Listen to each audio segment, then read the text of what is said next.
Welcome to Open Door with District 8. We're here today talking about evictions.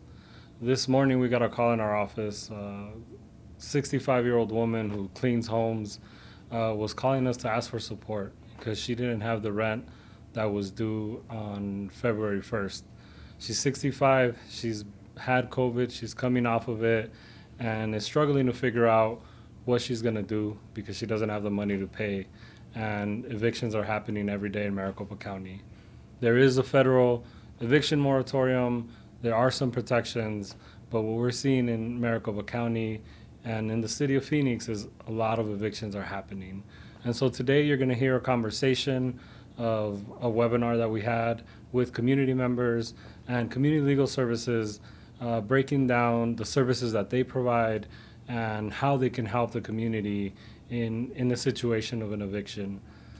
So we'll go ahead and have this conversation showed for you all, and we'll come back and have a conversation after it. Thank you so much, Councilmember Garcia and Nicole, for inviting me. And I'm so grateful for all the groups talking about the resources today. So I am Pamela Bridge. I am Director of Advocacy and Litigation and an attorney from Community Legal Services.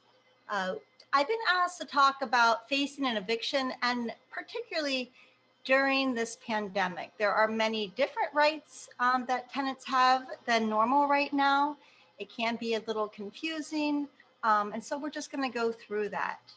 Next slide. Who's CLS? Just briefly, we are a nonprofit law firm, which means we are free attorneys and paralegals. We assist low-income Arizonans. We're in 5 counties, and we assist individuals in the city of Phoenix. We do advocate and litigate. We represent tenants, and we also do education for tenants.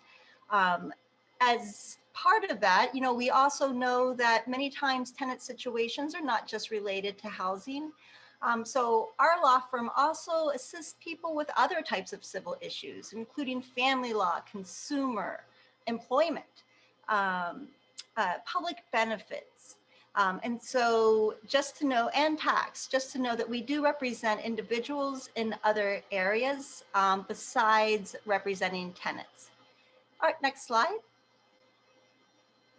And we also have this amazing program that I'm very excited about that we work with the City of Phoenix and Susan. It's called the City of Phoenix Tenant Eviction Assistance Project, and it can assist every tenant in the City of Phoenix. There are paralegals and attorneys who are English speaking, who can take these calls and respond to tenants within the day. And for any tenant that is facing any type of an eviction or just the fear of loss of their housing. So they receive a notice, they're not sure what they've done to do, or they have a judgment already. And so they can do anything from providing legal information, which I think what I heard is that what the City of Phoenix also does. We also provide advice, and we will represent tenants in court too. And that's so important because most landlords are represented by an attorney, most tenants are not. And so just to make things equal, to understand your rights when you're talking to the judge, we really encourage you to reach out and get to ask for legal assistance. We can't assist you unless you reach out to us, but we have free paralegals and attorneys that can assist you. Next slide. So let's just begin. Let's talk about this. So you're facing an eviction. Really what happens first is you get a notice for non-payment in these cases. That's mainly about non-payment, and 77% of all cases are non-payment. So I'm going to focus on those tonight. But the first thing you're going to do, even before you get that notice, if you're starting to worry that you cannot pay rent that month, you communicate with your landlord immediately. What the landlord can do immediately after you have missed your date for paying rent is give you a notice that tells you you have 5 days to pay your rent. If you pay any part of your rent during that month, your landlord cannot evict you. That's called our partial payment of defense. So try to pay whatever you can during that month. If you get to the 5th day and you still can't pay anything and the landlord has not accepted it, then the landlord on the very next day, long as it's Monday through Friday, can file a complaint against you and a summons. That means that you're going to have your hearing.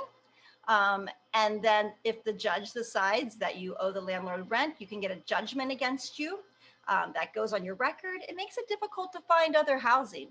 And then 5 days after that, a writ of restitution is offered and is given, and you can be locked out by a sheriff or a constable. Okay, so I briefly went through the process, but the first thing you want to do is communicate with the landlord. You're going to want to apply for rental relief, like all those things that we just heard from the city of Phoenix. Get in there and apply for this more than $1 million that coming into $400 million coming into Arizona.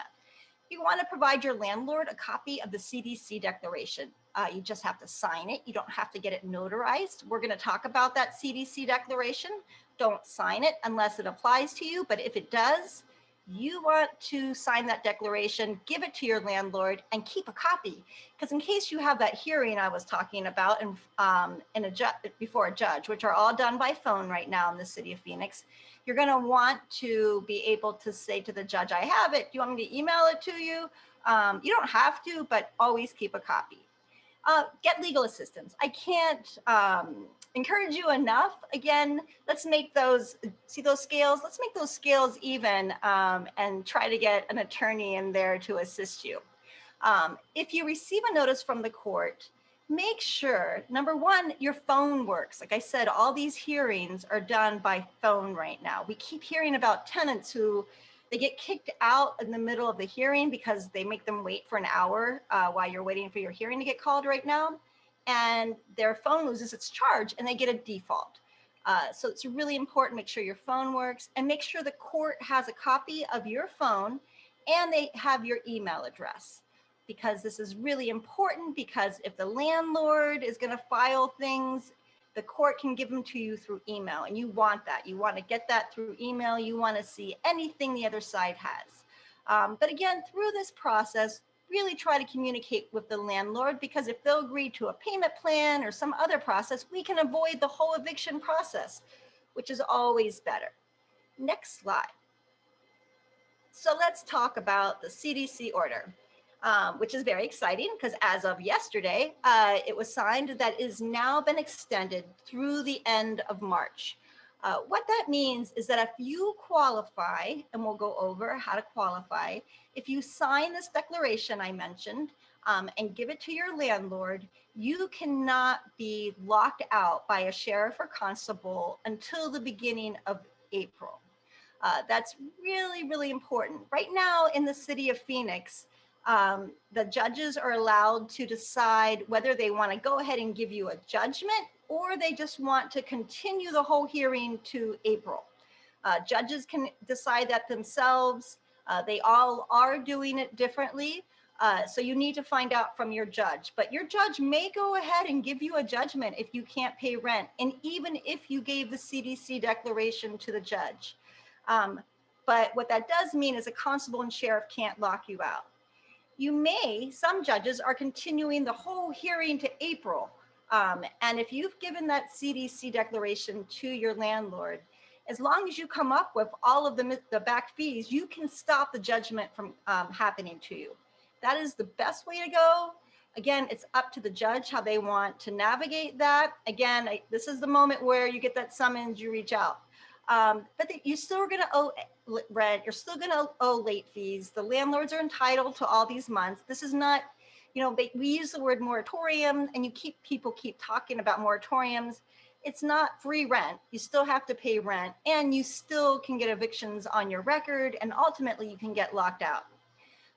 One thing I want to say about Careful in Maricopa County, I told you before that if you pay any part of your rent, you get to stay for that month. That's one of the great tenant defenses, right? If your landlord accepts your part of your rent. In Maricopa County, they have these best practices. It's not the law, but they are saying in these best practices, let's refer to it as guidance. In their guidance, they are telling judges that if you give the CDC declaration, if you pay any part of your rent, you can still get locked out. Again, you want to see if you can get something from your landlord in writing. If you're going to give partial payment, meaning like part of the rent, see if you can get something from your landlord saying that they're not going to go ahead and evict you. Next slide. So a lot of little print, but let me explain it pretty easy. This is who qualifies. You got to be on the lease. If you're not on the lease, you can't get the CDC protection. There's some free financial requirements. You got to be under 99,000 from 2020, or you had to, if you filed jointly, made under 198, or you didn't have to report income in 2019, or you got a stimulus check, or you're about to get a stimulus check. Also, you've got to be able to say that you are unable to pay rent because of a substantial loss of household income due to loss of hours of work, loss of wages, layoffs, or medical expenses. It's kind of a key factor because it doesn't have to be related to COVID. Your employer could have just had other reasons why they cut hours down, or maybe you've had to stay home because of a sick family member and taken loss of hours, then you would qualify. So that's a key thing to remember. It doesn't have to be related to COVID. You've also got to be able to say that if you got evicted, you're going to become homeless, move in with other family members, or you would have to pay higher rent. That really covers most people who are going to be evicted. Like that, if they get evicted, they're not going to be able to find any place the same amount of rent. And then you've got to be able to say that you've applied for all governmental rental assistance as possible and paid as much as you can. Even if the government assistance tells you that they don't have money, you still need to apply. And then keep applying. You've got to be able to say on your sheet that you've used all best efforts to apply. You don't need to prove it. You don't need to have anything in writing to show the landlord. You've just got to make best efforts. So next slide. This is a copy of the declaration that you have to sign. We have it in English and Spanish on CLS's website. It's also on the court's website. Also, you'll see what's kind of important is that all the signatures of any tenant are on there. Every tenant in the household has to sign it, or that tenant who doesn't sign it could get an eviction for non-payment. Next slide. Okay, just a couple things. The complaints have to the courts right now have said that the complaints have to say a couple more things. They've got to say whether you gave the declaration to your landlord, and they've got to say whether your property was covered under the CARES Act from March to July. And I'll explain that real quick. And you've got to have an information sheet that explains this whole process. Next slide. Okay, so this is a big thing. If you know someone who has been evicted from March 27th to July 24th for non-payment of rent, you really should take the time to call CLS and also look at these websites. We know that people were wrongfully evicted during this time because during that time, they couldn't have been evicted for non-payment of rent if the landlord had a federally backed mortgage. The thing of it is that tenants didn't know whether your landlord has a federally backed mortgage or not. And the judges didn't know at that time either whether the properties had a federally backed mortgage. 1/4 of all properties have a federally backed mortgage. So there's a huge chance that if you got an eviction from March 27th to July 24th, it was an improper eviction. The courts in Maricopa County have done an audit, and we know this is true. We know it happened. What we don't have is tenants that come forward, and we can help them fix this if they come forward. So please, if you know someone who was evicted or got a judgment during that time, please take the time to check this out. Next slide. I'm sorry, I'm in time frame, so I'm trying to hurry. That's just how you reach us. You can call CLS for any issue that I went over from 8 to 3, Monday through Friday. You can also call us 8 to 5 if you live in the city of Phoenix, which I think everybody on this call does. If you're a tenant and you need legal assistance, advice, or representation, again, we will get back to you within 24 hours. If it's not related to non-payment of rent, we have people who can assist you with that also. So please, we can't assist you unless you reach out to us. Does it matter if the property with a federally backed mortgage is in forbearance or not? No. It does not matter if they receive CARES Act money. It does not matter if they're in forbearance. They just had to have a federally backed mortgage, and that can be Freddie Mae, Fannie Mae, sorry, that can be Fannie Mae, Freddie Mac, or VA, any type of federally backed mortgage on that property, even a partial mortgage, and that tenant has that protection. Can someone who is evicted in that time frame reach out? I think it went away. Reach out. Yes, we want people. The big issue for the courts and everyone right now is we know this happened. We need these tenants to come to us. It's difficult to find them. We know it happened. Oh, this is a great question. Does a CDC order protect tenants of expiring leases? It absolutely does. What we found is that when we knew it relates to non-payment of rent, landlords began to give tenants non-renewals of lease. They started giving that when they found out they couldn't evict them for non-payment of rent. So we went to the courts, and the courts issued an administrative order that says if there's non-payment of rent involved and your landlord gives the tenant a non-renewal of lease and you are missing some rent, it is presumed to be covered under the CDC order. So that's a great protection. How can a tenant research if the rental property is under the federally backed mortgage? Great question. On that slide, and you'll have access to this, and we also have that sheet on our website. We have 3 sites that you can go to. All you have to do is put in your address and see if it shows up. I still would take the time to call CLS because those sites are not 100% accurate, but if it does show up, that's really a good beginning to a future that we need to proceed with this and talk to the landlord. Pam, this is Adriana. There's a question in the chat that says, can you elaborate on how partial payment of rent can be used to defend against eviction? Yes. Okay. So the issue is that if a landlord accepts any part of your rent, let's say you owe $700 and you can only pay $100, any part of it for the month of January or whatever month we're in, and they accept it, they can't evict you for non-payment of rent that month.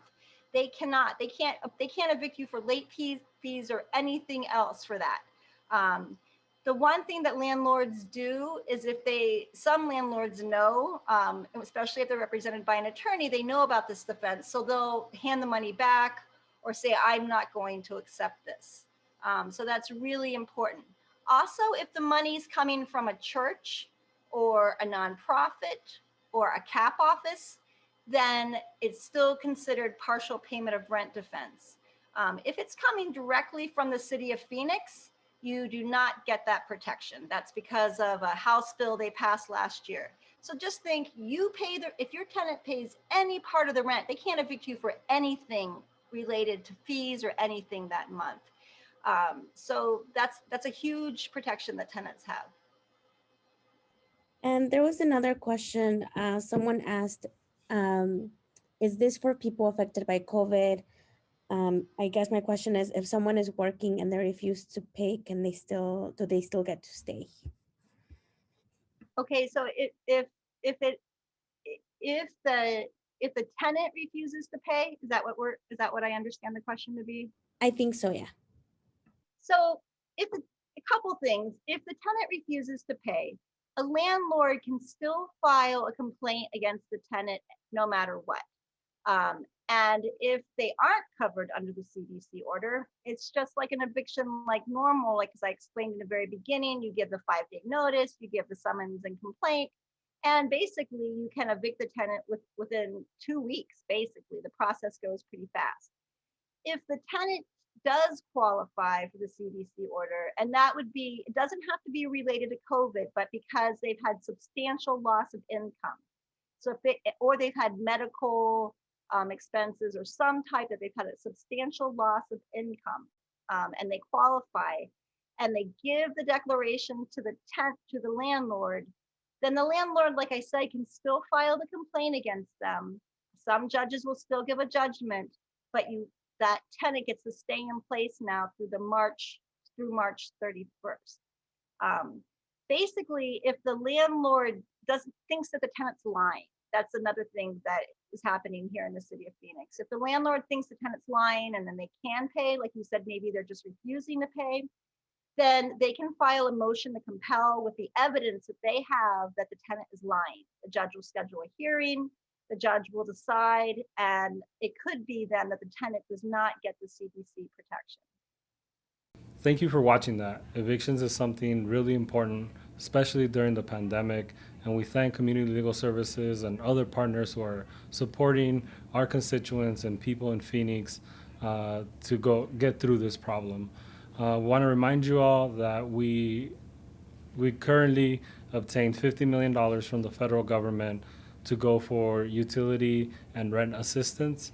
And hopefully by mid-March, the end of March, we'll figure out how to get that money to the people who need it. If you have any questions about Community Legal Services, their contact info was on the screen, or always feel free to contact our office and we will try to support you and help you as much as possible. Thank you for watching Open Door with District 8. We'll see you next time.